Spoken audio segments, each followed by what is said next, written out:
Imagine stepping through a portal in time, and emerging into the dusty streets of ancient Rome where 50,000 voices thunder like breaking waves, where fortunes are won and lost on the edge of a blade, where ordinary men become legends or disappear forever into the hungry sands of the greatest arena ever built.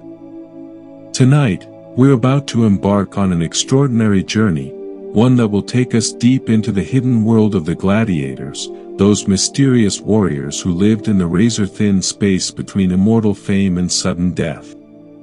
This isn't the story Hollywood told you. This is the tale of Marcus, a simple farmer whose world crumbled around him, forcing him to make an impossible choice: die slowly in poverty, or risk everything in the most dangerous profession the world has ever known.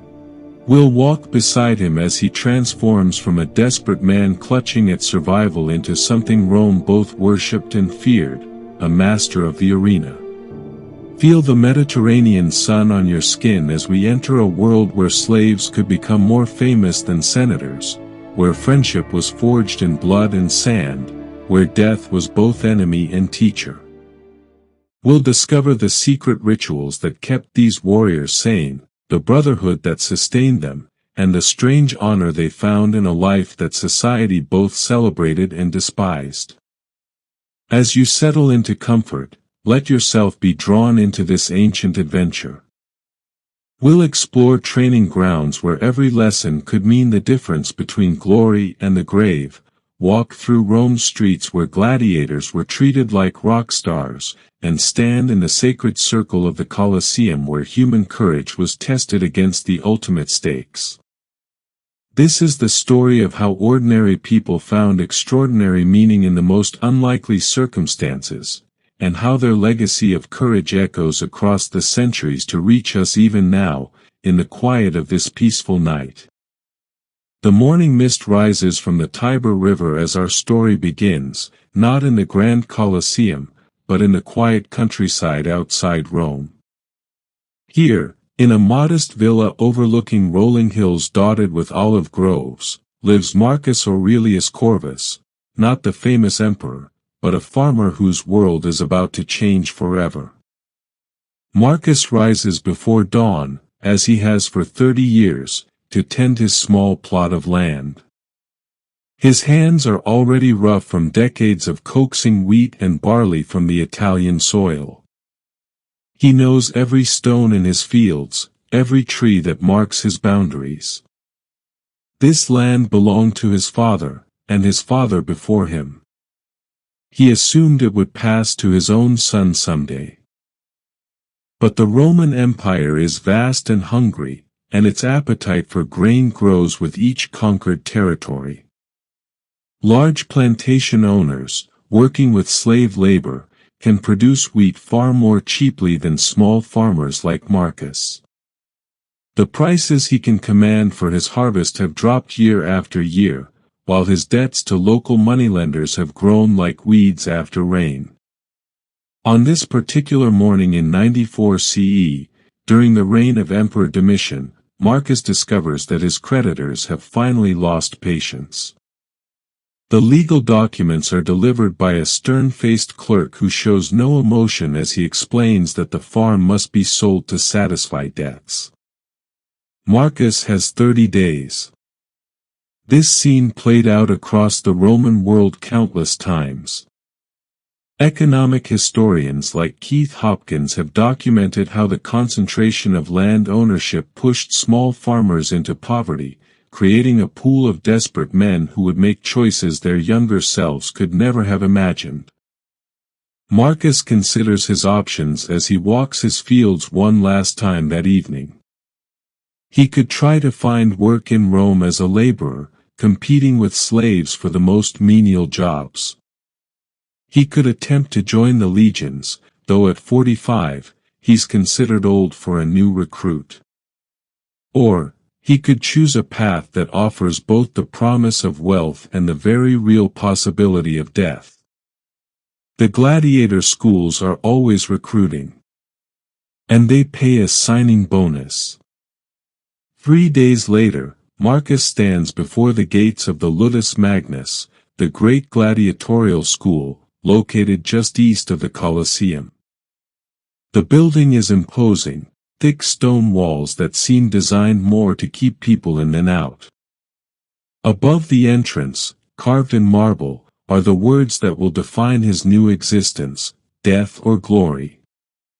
The lanista, the gladiator trainer and owner, is a former gladiator himself named Lucius Cassius. His left arm bears the ritual scars of a gladiator who won his freedom, and his right leg shows the telltale limp of an old arena wound. He looks Marcus up and down with the calculating eye of someone who has learned to judge human potential in the span of heartbeats. "Farmer?" Lucius asks, noting the sun-weathered skin and strong shoulders. "Yes, sir." "Good." Farmers understand that everything grows in seasons. Strength, skill, reputation, and death. All in their proper time. Lucius nods to his assistant. Standard contract. 5 years or 25 fights, whichever comes first. Signing bonus of 2,000 denarii. As Marcus signs the contract with a stylus dipped in ink, he's making the same choice that thousands of others have made throughout the empire. Archaeological evidence from gladiator cemeteries in Ephesus, analyzed by researchers like Fabian Cans, reveals that about half of all gladiators were volunteers like Marcus, free men who chose the arena over destitution. The transformation begins immediately. Marcus surrenders his civilian clothes and receives the simple tunic and belt of a gladiator trainee. His head is shaved, and he's assigned to a small cell, barely large enough for a sleeping mat and a chamber pot. But he's also assigned something more valuable than comfort, a name. "You'll be called Corvus," Lucius decides, noting Marcus's last name. The Crow. A bird that feeds on battlefields but is clever enough to survive them. That first night, lying on rough straw in his cell, Marcus listens to the sounds of his new world. Somewhere in the darkness, a man weeps quietly. From another cell comes the rhythmic scraping of someone sharpening a weapon. A guard's footsteps echo in the stone corridors. And from the training yard, even at this late hour, comes the steady thack of wooden swords against practice posts. He doesn't know it yet, but Marcus has just entered a world that operates by its own logic, its own honor code, its own strange form of brotherhood. The gladiator schools weren't just training grounds for fighters, they were communities unto themselves, complete with hierarchies, traditions, and unwritten rules that governed everything from how you addressed a veteran to how you faced your death. As sleep finally takes him, Marcus's last conscious thought is of his small farm, now lost forever. He doesn't yet realize that he's about to discover strengths he never knew he possessed, form friendships deeper than any he's known, and find a kind of terrible purpose that will make sense of everything that came before. The making of a gladiator has begun. The rooster's crow that wakes Marcus on his first morning as a gladiator comes not from a farm, but from the small courtyard where the ludus keeps chickens for the evening meal. The sound is familiar, yet everything else has changed. Stone walls have replaced his horizon of rolling hills. The scent of leather and oil mingles with sweat and sand. And the faces that greet him in the pre-dawn darkness belong to men who have learned to live with death as a daily companion. New meat, someone mutters in the darkness, but without malice. In the gladiator schools, veteran fighters have learned that cruelty wastes energy better saved for the arena. Instead, they follow an unwritten code, help the newcomers survive their first months, because every man who dies in training is a waste of the school's investment. Marcus's first guide is a Gaul named Brennus, a massive man whose arms bear the puckered scars of sword wounds and whose face shows the characteristic marks of a retiarius, a net fighter. Brennus has been in the Ludus for 3 years and has survived 18 fights. In gladiator terms, this makes him practically ancient. First lesson, Brennus says quietly as they join the line for morning gruel, "Forget who you were outside these walls. The farmer Marcus is dead. Only Corvus lives here now. You mourn your old life later, in private. Here, you learn to be what they need you to be." The breakfast is simple but nutritious, barley porridge enriched with beans and a small portion of meat. Contrary to popular belief, gladiators ate relatively well. Recent analysis of gladiator bones from excavations in Ephesus shows they consumed a diet high in plant proteins and minerals. The Romans understood that starved fighters make poor entertainment. After breakfast comes the morning ritual that will define Marcus's existence for the next 5 years, training. The Ludus contains everything needed to forge fighters from raw human material. There are wooden posts wrapped in leather for sword practice, areas of soft sand for wrestling and ground fighting, and racks containing every type of weapon used in the arena. But before Marcus touches a weapon, he must learn to move like a gladiator. This begins with basic conditioning that would be familiar to any modern athlete: running, jumping, lifting stones, and endless repetitions of fundamental movements. The difference is that every exercise serves the specific purpose of keeping a man alive when other men are trying to kill him. A gladiator who dies of exhaustion dies poorly, explains the doctors, the professional trainers who were once gladiators themselves. The crowd wants to see skill and courage, not collapse. Marcus discovers muscles he didn't know he possessed. Farming requires strength and endurance, but gladiator training demands a different kind of fitness: explosive power, lightning reflexes, and the ability to maintain perfect balance while wearing armor and wielding weapons. His body rebels against these new demands. His joints ache. His muscles burn. But gradually, almost imperceptibly, he begins to change. The afternoons are devoted to weapons training, and this is where the true artistry of gladiatorial combat reveals itself. Each type of gladiator, and there are many, requires years to master. The heavily armored secutor, with his rectangular shield and straight sword, fights nothing like the lightly armed retiarius with his trident and net.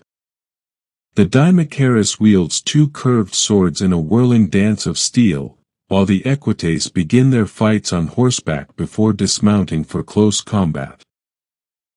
Marcus shows aptitude with the gladius, the short, stabbing sword that made the Roman legions masters of the ancient world. This earns him assignment to train as a mirmillo, a gladiator type that combines offense and defense in equal measure. He'll carry a large rectangular shield, wear a distinctive helmet with a fish-shaped crest, and fight primarily against gladiators of other types in carefully choreographed matchups designed to showcase different fighting styles. But weapons training is only part of a gladiator's education.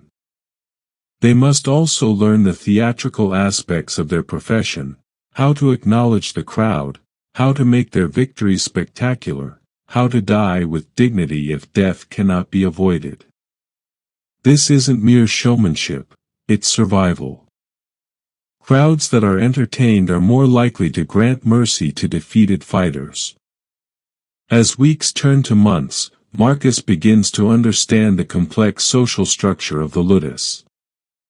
At the bottom are the newcomers like himself, still learning basic skills and desperate to prove their worth.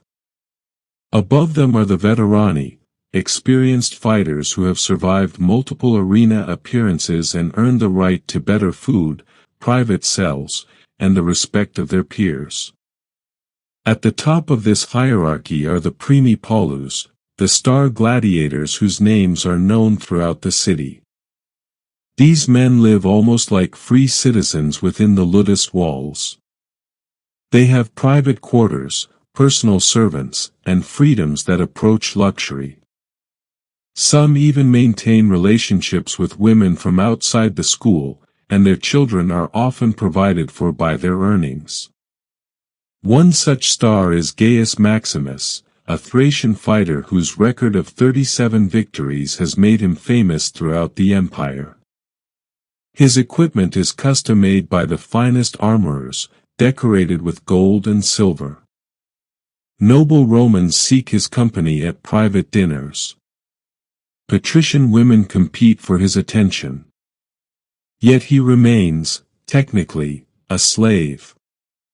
The arena gives and takes away, Maximus tells Marcus one evening as they share wine in the courtyard.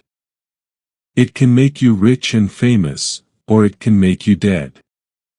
Sometimes both on the same day. This paradox defines gladiator existence.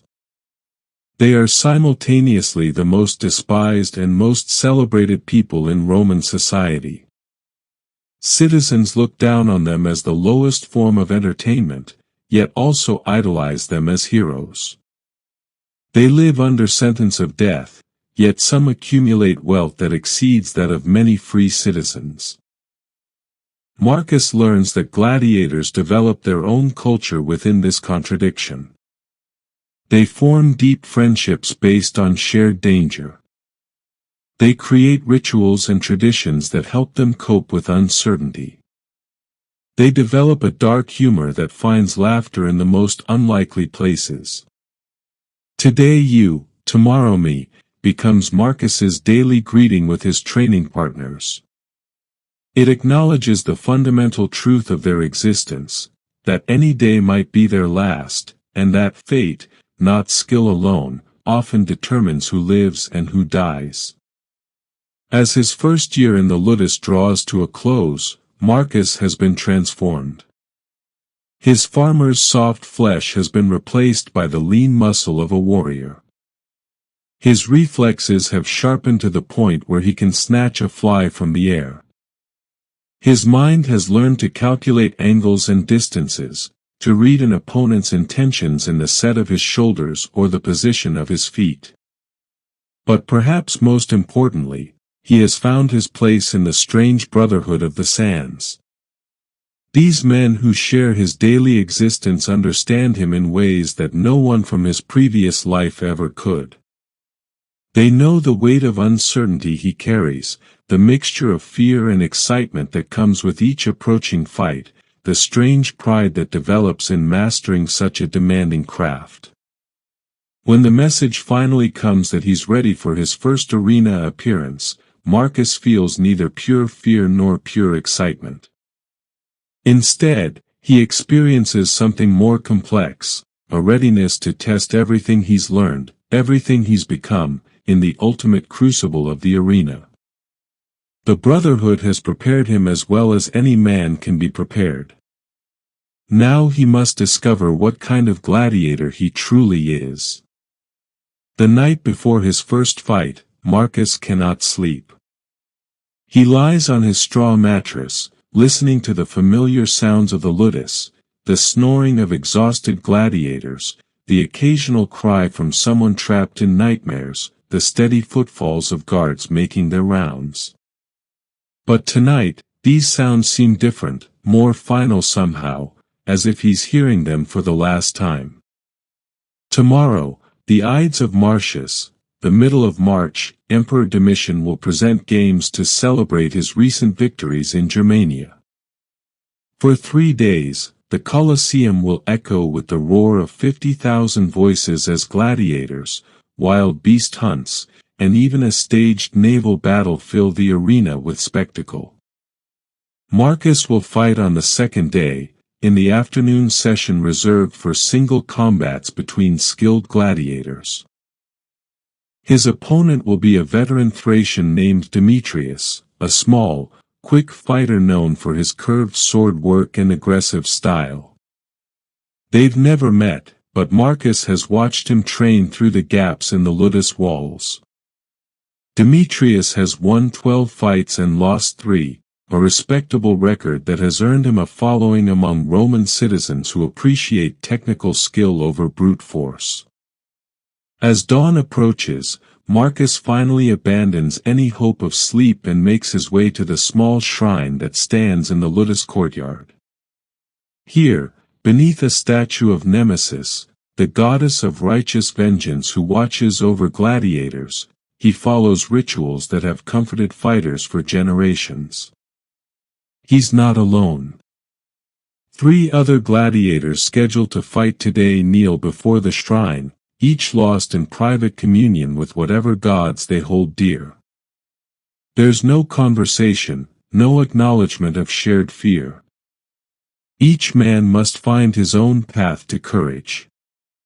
Marcus places a small offering at Nemesis's feet, a coin from his signing bonus, polished until it gleams. He doesn't pray for victory. Experienced gladiators know that both fighters often pray to the same gods, and the gods cannot favor everyone. Instead, he asks for courage, for the strength to fight well, and for the wisdom to die with honor if death comes calling. The pre-fight preparations begin with the morning meal, richer than usual to provide energy for the day ahead. The cooks have prepared meals according to each gladiator's fighting style, heavier proteins for the big men who fight in armor, lighter fare for the quick, agile fighters who rely on speed. After breakfast comes the ritual arming. This process, performed by specialized servants called armaturi, follows procedures refined over centuries. Every piece of equipment is checked and double-checked. A gladiator's life may depend on the reliability of a shield handle or the sharpness of a sword edge. Marcus's armor as a murmillo includes a distinctive helmet with a high crest and protective face guard, leaving only his eyes visible. His shield is rectangular, made of layered wood and leather, reinforced with bronze fittings. His gladius has been sharpened to a razor edge by the Ludus's best armorer. Leather guards protect his shins and forearms, while a wide belt supports his lower back. As the armaturi work, they maintain a constant stream of technical advice. Remember, the helmet limits your vision to the sides. Turn your whole head to see your flanks. Keep the shield high when you advance. Demetrius likes to go for the face with that curved blade. Your gladius gives you reach advantage in close. Don't let him dance away. The physical preparation is accompanied by mental rituals just as important. Marcus visualizes the fight ahead, running through different scenarios and his responses to them. He practices the fundamental movements that have become second nature, the peri-riposte combination that might save his life, the footwork that will keep him balanced on the sand. By mid-morning, the gladiators bound for the arena begin their journey through the streets of Rome. They travel in a procession that serves both practical and ceremonial purposes. Citizens line the route to see the fighters up close, to evaluate their chances and place their bets. For many Romans, this is the only opportunity to see gladiators outside the arena context. The crowd's reaction varies dramatically. Some spectators reach out to touch the gladiators, believing contact with these men who live so close to death brings luck. Others maintain respectful distance, awed by the presence of fighters whose courage they admire but whose social status they despise. Children dart between adult legs for better views, their eyes wide with the mixture of fascination and fear that gladiators inspire. Marcus notices how differently the crowd responds to various fighters. Gaius Maximus, the veteran Thracian, draws cheers and applause. Wealthy Romans call out encouragement and promises of rewards for a good showing. Women blow kisses and throw flowers. His celebrity status transcends his slave condition, at least in this moment. Lesser-known fighters like Marcus receive more neutral attention. The crowd evaluates them with the critical eye of those who understand that their entertainment depends on these men's skill and courage. There are no cheers yet, but no hostility either. They are unknown quantities, blank slates upon which the afternoon's events will write stories of triumph or tragedy. The procession ends at the Colosseum, that marvel of Roman engineering that has become the symbol of imperial power. As they pass through the gladiator entrance and descend into the underground chambers beneath the arena floor, Marcus experiences a moment of profound disorientation. The noise of the crowd above filters down through stone and timber, creating a constant rumble like distant thunder. The hypogeum, the underground complex beneath the arena, is a world unto itself. Corridors lined with holding cells connect to mechanical lifting devices that will raise gladiators, animals, and stage props to the arena floor with perfect timing. Water channels feed the systems that flood and drain the arena for naval battles. Storage chambers hold the costumes and weapons for elaborate mythological presentations. In the gladiator preparation area, the atmosphere is businesslike rather than fearful. These men have trained for this moment for months or years. They understand their craft and trust their preparation. But there's an undeniable tension in the air, the electric feeling that comes when human lives hang in the balance of skill, courage, and chance. Marcus receives final equipment checks and tactical advice from his doctors. They remind him of Demetrius's preferred techniques, warn him about the afternoon sun's angle, and offer encouragement based on his performance in training. But ultimately, they all understand that the arena reveals truths about a fighter that no amount of practice can predict. The waiting is perhaps the hardest part. From the chambers below, the gladiators can hear the morning events, the animal hunts that begin each day's program. The roar of big cats mingles with the shouts of hunters and the gasps of the crowd. Occasionally, the entire building shudders as some particularly dramatic event unfolds above. As the afternoon session approaches, Marcus joins the other gladiators scheduled for single combats in final preparations. They oil their skin to make gripping difficult for opponents. They stretch muscles that must respond instantly to the demands of combat. They review, one final time, the techniques that might mean the difference between life and death. But perhaps most importantly, they perform the ritual that connects them to every gladiator who has ever faced this moment. Standing in a circle, they speak the words that acknowledge both their brotherhood and their fate, Ave, Caesar, morituri te salutant. Hail, Caesar, we who are about to die salute you. The words aren't just a greeting to the emperor. They're an acknowledgement of mortality, a statement of courage, and a bond between men who have chosen to face death as a form of art. In speaking them, Marcus joins a tradition that stretches back generations and will continue long after his own story ends. As the mechanical lifts begin to operate and the first gladiators of the afternoon session rise toward the light and noise of the arena, Marcus feels a strange calm settle over him. All the preparation is complete. All the training has led to this moment. Now there is only the sand, the sword, and the roar of 50,000 voices demanding that he prove worthy of their attention. The mechanical lift carries Marcus upward through darkness toward a growing circle of light that expands like the iris of a giant eye. As he rises through the arena floor, the roar of the crowd hits him like a physical force, 50,000 voices united in anticipation of what he and Demetrius will create together in the next few minutes. The arena floor stretches before him, covered in fresh sand that gleams golden in the afternoon sun. The sand isn't merely decorative, it serves the practical purpose of absorbing blood and providing secure footing for fighters. Slaves have raked it smooth and scattered flower petals across its surface, a beautiful gesture that belies the violent purpose it will soon serve. Around the arena's perimeter, the towering walls rise in perfectly engineered tiers.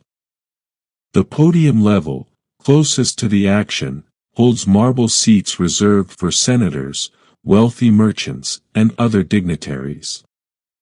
Above them, the Minianum Primum accommodates Roman citizens of the middle classes. Higher still, the Minianum Secundum houses the general population, while at the very top, standing room accommodates slaves, foreigners, and women not of noble birth. But Marcus barely registers these details. His attention focuses on his opponent, who has emerged from a lift on the opposite side of the arena. Demetrius moves with the fluid grace that Marcus has observed in training, a compact, muscular man whose every step speaks of confidence earned through survival. His equipment gleams in the sunlight, the distinctive curved sword called a sicca, a small round shield, and minimal armor that allows maximum mobility. Between them, an official known as the Summa Rudis takes his position. This referee, himself a former gladiator, carries a wooden staff that he'll use to separate fighters when necessary and ensure the combat follows accepted rules. His presence reminds everyone that gladiatorial combat, despite its deadly serious nature, is ultimately a sport with its own standards of fairness and honor. The crowd's roar diminishes to an expectant hush as the Summa Rudis raises his staff. This moment of silence feels pregnant with possibility. In the next few minutes, one or both of these men might die, but they might also create something beautiful, a display of skill and courage that will live in memory long after they've left the arena. Gladiators, salutate, the referee commands. Marcus and Demetrius turn toward the imperial box where Emperor Domitian sits surrounded by his retinue. They raise their weapons in salute and speak the ritual words, Ave, Caesar, morituri te salutant. But their eyes remain fixed on each other, reading posture, stance, and the subtle signs that reveal how their opponent plans to begin this deadly dance. The emperor acknowledges their salute with a gesture, and the Summa Rudis steps back. Begin. The crowd erupts again, but for Marcus, the sound fades into background noise. All his senses focus on Demetrius, who begins to circle slowly, his sicca held low and ready. This is the probing phase of gladiatorial combat, when each fighter seeks to understand his opponent's rhythm, preferred distance, and favorite techniques. Marcus keeps his shield high and his gladius at guard position, moving with the measured steps that months of training have made automatic. He watches Demetrius's feet more than his weapon. The feet reveal intention before the sword does. When Demetrius shifts his weight to his back foot, Marcus knows an attack is coming and adjusts his guard accordingly. The first exchange happens almost too quickly for the crowd to follow. Demetrius launches a lightning-fast thrust toward Marcus's shield side, hoping to catch him off guard with speed and surprise. But Marcus has anticipated this. It's a standard opening for fighters of Demetrius's type. He deflects the Sicca with his shield rim and counters with a straight thrust that forces Demetrius to dance backward. The crowd appreciates the technical skill displayed in these opening moves. These aren't desperate men hacking at each other with crude weapons. These are artists practicing a deadly craft that requires years to master. Every movement has purpose, every step has meaning, every technique has been refined through generations of fighters who paid for improvements with their lives. As the fight develops, both gladiators begin to reveal their personalities through their fighting styles. Demetrius proves to be an aggressive attacker who prefers to control the pace through constant offensive pressure. He flows from one attack to another like water, never giving Marcus time to establish his own rhythm. Marcus, drawing on instincts developed through farming and reinforced by training, fights more methodically. He uses his shield work to create openings, then strikes with precise efficiency. Where Demetrius is fire, Marcus is earth, steady, patient, inexorable. The crowd responds to this contrast with growing enthusiasm. Some spectators favor Demetrius's flashy technique and call out encouragement when he lands particularly elegant strikes. Others appreciate Marcus's solid fundamentals and cheer when his patient defense creates opportunities for counterattack. As the minutes pass, both fighters begin to show the effects of sustained combat. Sweat streams down their faces despite the cool March weather. Their breathing becomes more labored. Small cuts appear on exposed skin where swords have found their marks despite defensive efforts. But rather than diminishing the quality of the fight, this physical stress reveals the true artistry of gladiatorial combat. Both men must now make decisions while exhausted, execute techniques with tired muscles, and maintain perfect balance on sand that has become treacherous with their own sweat and blood. It's Marcus who first draws serious blood. After absorbing nearly 10 minutes of Demetrius's aggressive attacks, he finally finds the opening he's been patient enough to create. When Demetrius overextends on a particularly ambitious thrust, Marcus steps inside his guard and drives the point of his gladius deep into the Thracian's sword arm. The wound isn't fatal, but it's serious enough to fundamentally change the dynamic of the fight. Demetrius's sword work, dependent on speed and precision, becomes noticeably less effective as pain and blood loss take their toll. The crowd senses the shift immediately, and those who have wagered on Marcus begin to cheer more enthusiastically. But Demetrius has survived 12 previous fights by being both skilled and intelligent. Rather than allowing desperation to drive him into tactical errors, he adapts his strategy to account for his injury. He begins fighting more defensively, using his mobility to avoid extended exchanges while looking for a single decisive opportunity. This adaptation turns the final phase of the combat into a test of not just skill and strength, but wisdom and character. Marcus must resist the temptation to press his advantage too aggressively, which might allow Demetrius to catch him off guard.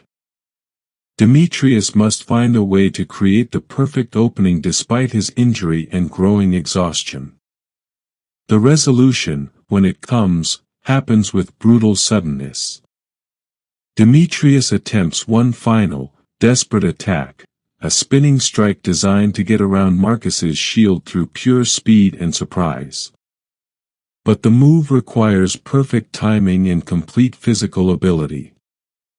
With his wounded arm, Demetrius is just a fraction of a second too slow. Marcus's response is textbook perfect, a shield deflection that sends the Sicca spinning away across the sand, followed immediately by a thrust that puts the point of his gladius against Demetrius's throat. The Thracian freezes, his eyes wide but showing no panic. He has faced this moment before, in other fights that ended differently. The crowd's roar reaches a crescendo as Marcus looks up toward the imperial box, awaiting the decision that will determine whether Demetrius lives or dies. This moment, the appeal for mercy called the missio, represents one of the most complex aspects of gladiatorial games. The emperor could decide based on his own preferences, but more often he reads the crowd's mood and responds accordingly. If the defeated gladiator has fought with exceptional courage and skill, the crowd often grants mercy. If he has disappointed them with cowardice or poor technique, they may demand his death. Demetrius has fought well. Despite his defeat, he has shown the technical skill and courage that Romans admire in their gladiators. More importantly, he has provided good entertainment value. The fight has lasted long enough to satisfy spectators who have paid for a full afternoon's entertainment. The emperor raises his hand, thumb extended. The gesture could mean life or death, depending on its orientation. The crowd holds its collective breath. The thumb points upward. Missio, mercy. Demetrius will live to fight another day. As the crowd erupts in approval, Marcus steps back and extends his hand to help his defeated opponent to his feet. This gesture, too, is part of gladiatorial tradition. Whatever happens in the arena stays in the arena. Outside these walls, gladiators are brothers united by their shared understanding of courage and mortality. As Marcus raises his gladius in salute to the crowd that now cheers his name, he experiences the intoxicating rush that has seduced gladiators throughout history. This is the moment that makes all the training, all the fear, all the uncertainty worthwhile. For these few minutes, he has been the center of the Roman world's attention. His skill and courage have earned the respect of 50,000 people, from slaves to senators. Walking across the sand toward the gladiator exit, Marcus carries with him the knowledge that he has passed his first great test. He is no longer a trainee or a novice. He is a gladiator, a title that will shape everything that follows in his extraordinary life. 3 years have passed since Marcus first stepped onto the sand of the Colosseum, and the former farmer has become someone he could never have imagined. The name Corvus is now known throughout Rome, painted on tavern walls and shouted by children playing gladiator games in the streets. He has fought 19 times and won 17, with 2 honorable defeats that earned him missio from impressed crowds. This morning, as he sits in his private cell within the ludus, a privilege earned through success and survival, Marcus examines the physical evidence of his transformation. His body bears the ritual scars that mark a gladiator's career like a living journal. There's the long mark on his left shoulder from a Thracian Sicca that came closer to ending his life than the crowd ever realized. The puckered circle on his right thigh where Retiarius's trident found its mark before Marcus could counter with the move that won him the fight. Each scar tells a story of split-second decisions that meant the difference between life and death. But the changes run deeper than physical marks. Marcus moves differently now, with the predatory awareness of someone who has learned to read danger in every gesture, every shadow. His eyes automatically catalog potential weapons and escape routes wherever he goes. His reflexes have been honed to inhuman sharpness through years of facing opponents who want to kill him. Most significantly, he has learned to live with the weight of mortality that presses down on every gladiator like a physical force. Each morning could be his last. Each friend might be tomorrow's opponent. Each victory brings him closer to the statistical certainty that eventually, the law of averages will catch up with him. This psychological burden manifests in different ways among different gladiators. Some, like his friend Brennus, adopt a philosophy of fatalistic acceptance.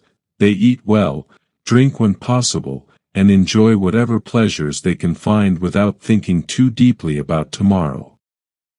Others become deeply religious, spending hours before shrines to various gods, seeking divine protection or at least divine understanding of their fate. Marcus has chosen a third path. He has learned to find meaning in the perfection of his craft. Every training session becomes a meditation on technique. Every fight becomes an opportunity to create something beautiful from something brutal. He studies not just how to win, but how to win with artistry that elevates combat into art. This dedication has earned him recognition that extends far beyond the arena. Wealthy Romans compete to invite him to their dinner parties, where he sits at the same tables as senators and philosophers. Patrician women send gifts and invitations that he politely declines, understanding that such liaisons, while common, carry their own dangers. More meaningful to Marcus are the relationships he's built within the gladiator community. He has become a mentor to newer fighters, passing on the lessons he's learned not just about combat techniques, but about how to maintain one's humanity in an inhumane profession. He teaches them the importance of ritual and routine in managing fear, the value of friendship in facing isolation, and the necessity of finding purpose beyond mere survival.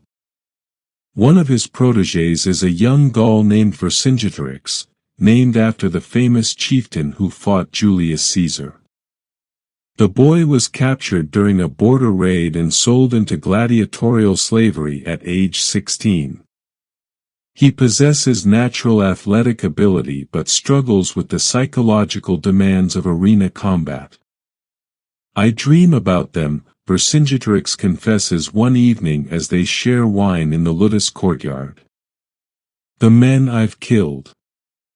They visit me at night and ask why I took their lives for entertainment." Marcus understands. He's faced the same nocturnal visitors, the same questions that have no easy answers. "The arena doesn't ask us to enjoy killing," he says quietly. "It asks us to do it well. There's a difference. We honor our opponents by making their deaths meaningful, by ensuring they don't die badly or for nothing." This philosophy helps, but it doesn't eliminate the psychological toll that accumulates with each fight, each victory, each friend lost to the sand. Marcus has watched men break under this pressure, skilled fighters who simply lose the will to defend themselves, who walk into the arena seeking death rather than glory. He's also seen the opposite extreme, gladiators who become addicted to the rush of victory, who volunteer for extra fights and take unnecessary risks in pursuit of ever greater fame. These men often die not from lack of skill, but from the hubris that success can breed. Marcus tries to walk a middle path between despair and recklessness. He fights when scheduled, trains with dedication, and lives each day fully while accepting that it might be his last. This balance has served him well, but he knows it grows more difficult to maintain as the years accumulate and the odds continue to work against him. The gladiatorial world operates by harsh mathematics. Even the most skilled fighters face roughly a 20% chance of death in each arena appearance, according to statistical analysis of gladiator epitaphs by historians like Keith Hopkins. This means that a gladiator who fights 20 times, as Marcus is approaching, has mathematically experienced several near brushes with mortality, and the probability of eventual death in the arena approaches certainty.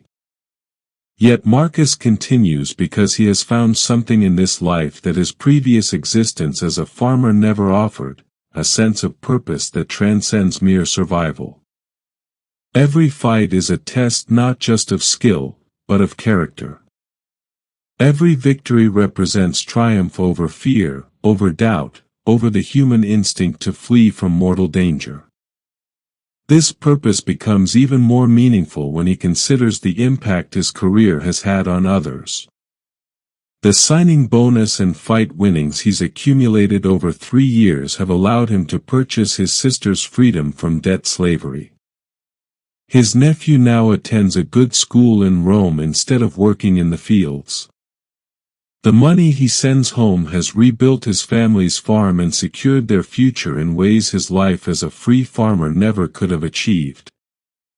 There's irony in this, that his enslavement has brought his family greater freedom, that his embrace of mortal danger has provided them with security.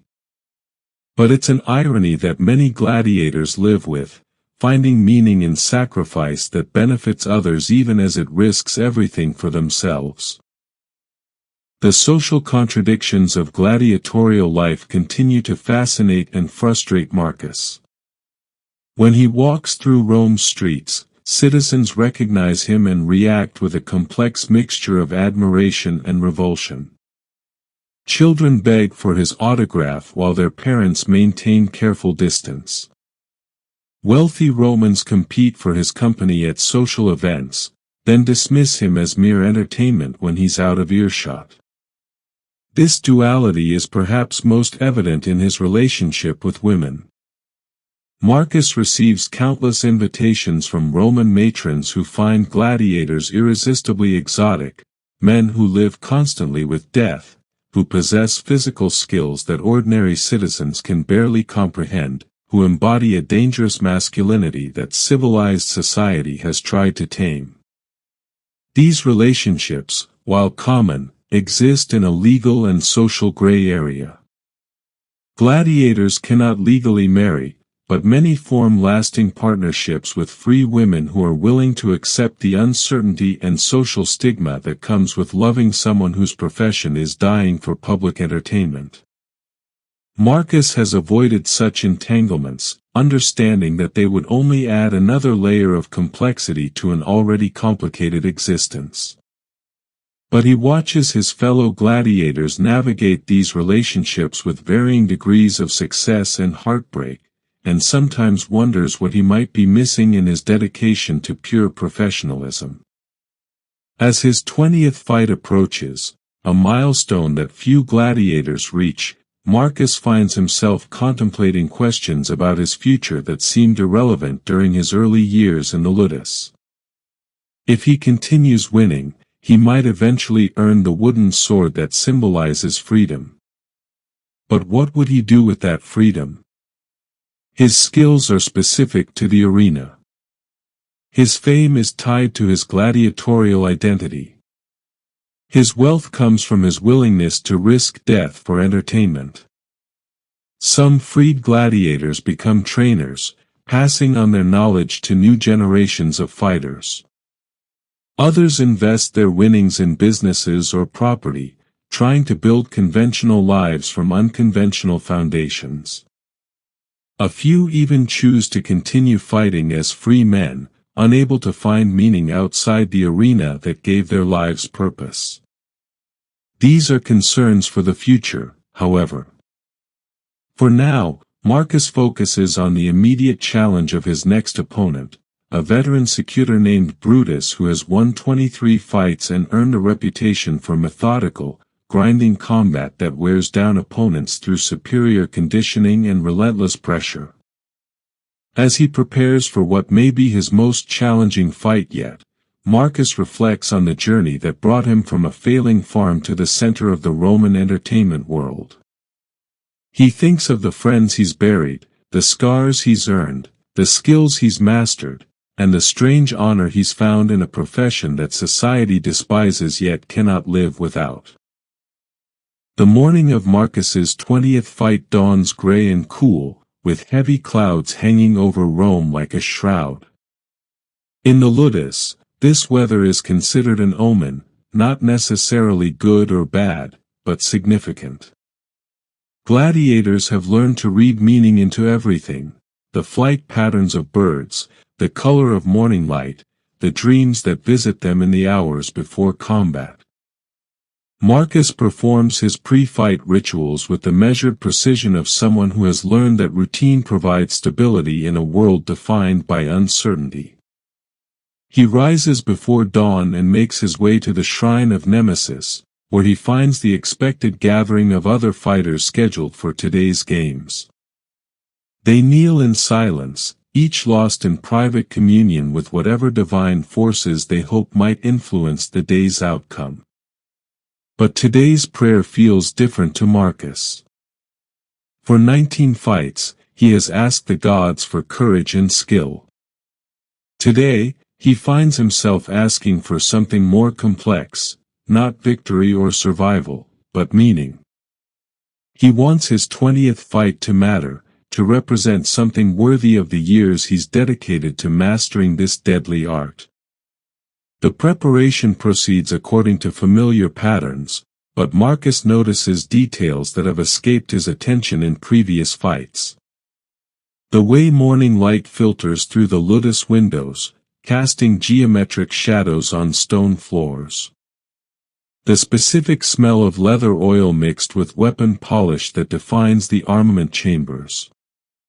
The particular cadence of conversation among gladiators who have learned to speak of mortality as casually as farmers discuss weather.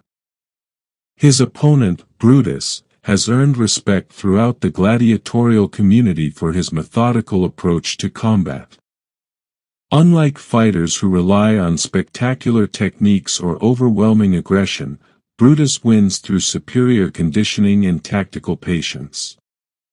He studies his opponents carefully, identifies their weaknesses, then exploits those weaknesses through precise, efficient application of force. Intelligence gathered by Marcus's training partners reveals Brutus's preferred strategies. He likes to force opponents into extended exchanges that test endurance rather than flashy technique. He varies his attack patterns to prevent opponents from settling into defensive rhythms. Most dangerously, he has an uncanny ability to sense when opponents are beginning to tire, and he capitalizes on that moment with devastating effectiveness. As the gladiators make their procession through Rome's streets toward the Colosseum, Marcus notices how the crowd's energy differs from previous fights. Perhaps it's the weather, or perhaps it's some subtle shift in the city's mood, but today's spectators seem more intense, more demanding. They want something special from today's entertainment, not just competent fighting, but transcendent moments that will justify the time and money they've invested in attendance. In the hypogeum beneath the arena, the atmosphere crackles with nervous energy. Today's program includes several highly anticipated matchups between well-known fighters. The crowd above can be heard even through the stone and timber that separate the underground chambers from the arena floor, a constant rumble of conversation and anticipation that rises and falls like ocean waves. Marcus receives final equipment checks and tactical advice from his doctors, but he finds his mind wandering to larger questions about the nature of his profession. What does it mean to make a living from violence? How does one maintain humanity while practicing an art that requires the willingness to kill other human beings for entertainment? These philosophical concerns might seem out of place in the minutes before mortal combat, but they reflect the complexity that many gladiators develop as they mature in their profession. The simple survival instincts that drive novice fighters evolve into more sophisticated understandings of courage, honor, and the meaning of life when lived constantly in death's shadow. The mechanical lift carries Marcus upward through darkness toward the familiar circle of light that expands to reveal the arena floor. But today, something feels different about this transition from the underworld to the realm of public spectacle. Perhaps it's the accumulation of 19 previous experiences, or perhaps it's some intuitive understanding that this fight represents a turning point in his gladiatorial career. The crowd's roar hits him with its usual physical force, but Marcus finds himself hearing individual voices within that collective sound, children calling his name, women shrieking encouragement, men shouting technical advice based on their understanding of his fighting style. These people know him, have followed his career, have invested emotionally in his success or failure. Brutus emerges from the opposite side of the arena, and Marcus immediately recognizes the confidence that comes from extensive experience. This isn't a man who doubts his abilities or fears the outcome of the coming fight. Brutus moves with the economical precision of someone who has learned to waste no energy on unnecessary motion, no attention on irrelevant details. The ritual salute to the emperor proceeds according to established tradition, but Marcus finds deeper meaning in the familiar words today. Ave, Caesar, morituri te salutant, hail, Caesar, we who are about to die salute you. The phrase acknowledges mortality not as defeat, but as the condition that gives meaning to courage. Without the possibility of death, bravery becomes merely performance. When the Summa Rutus signals the beginning of combat, Marcus experiences a moment of perfect clarity. All the training, all the preparation, all the philosophy reduces to this: two skilled men testing themselves against each other in the ultimate arena of human endeavor. Everything else, the crowd, the betting, the social implications, fades into background noise. The fight that follows becomes a masterpiece of gladiatorial combat, a demonstration of how violence can be transformed into art through the application of skill, intelligence, and courage. Brutus proves to be everything Marcus expected: methodical, patient, technically excellent, and absolutely relentless in his pursuit of victory. But Marcus discovers reserves of ability that surprise even himself. 3 years of arena experience have refined his natural farmer's strength into something more sophisticated, a combination of power, timing, and tactical intelligence that allows him to match Brutus' technique for technique, strategy for strategy. The combat ebbs and flows like a tide, with each fighter gaining temporary advantages only to see them neutralized by superior defensive work or tactical adjustments. The crowd responds with growing enthusiasm as they recognize they're witnessing something special, not just competent fighting, but gladiatorial combat elevated to its highest form. As the fight progresses, both men begin to show the effects of sustained effort against equally skilled opposition. But rather than diminishing the quality of their performance, this physical stress reveals the true artistry that separates master gladiators from mere fighters. Every movement must be perfectly calculated. Every technique must be executed with precision despite exhaustion. Every decision carries potentially fatal consequences. The resolution, when it comes, happens with the sudden finality that characterizes the highest levels of gladiatorial combat. Marcus creates an opening through a complex combination of shield work and footwork that takes Brutus by surprise. For just a moment, perhaps half a second, the Secutor's defense is compromised. Marcus's response is instantaneous and perfect, a thrust that puts the point of his gladius against Brutus's throat before the veteran fighter can recover. But in that moment of victory, Marcus makes a choice that surprises everyone, including himself. Instead of looking immediately toward the imperial box to await judgment on Brutus's fate, he meets his opponent's eyes and sees there a recognition of what they've accomplished together. They have created something beautiful from something brutal, elevated combat into art through the application of skill and courage. When Marcus finally looks toward the emperor, his gesture isn't a request for Brutus's death, but an acknowledgement of what both fighters have contributed to the afternoon's entertainment. The crowd understands this immediately, and their roar of approval makes the imperial decision inevitable. Missio, mercy for a fighter who has earned it through exceptional performance. As Marcus helps Brutus to his feet and they salute the crowd together, he experiences a moment of perfect understanding about the nature of his profession. Gladiatorial combat isn't ultimately about death, though death is always present. It's about the courage to face mortality in pursuit of something greater than mere survival, excellence, honor, meaning, art. Walking across the sand toward the gladiator exit, Marcus carries with him the knowledge that he has achieved something rare in any profession: mastery of his craft, recognition for his excellence, and the respect of his peers. Whether this was his 20th fight or his last, he has proven worthy of the title gladiator in its fullest sense. The crowd continues to cheer his name as he disappears into the hypogeum, but Marcus's thoughts have already turned to larger questions about his future. 20 fights survived.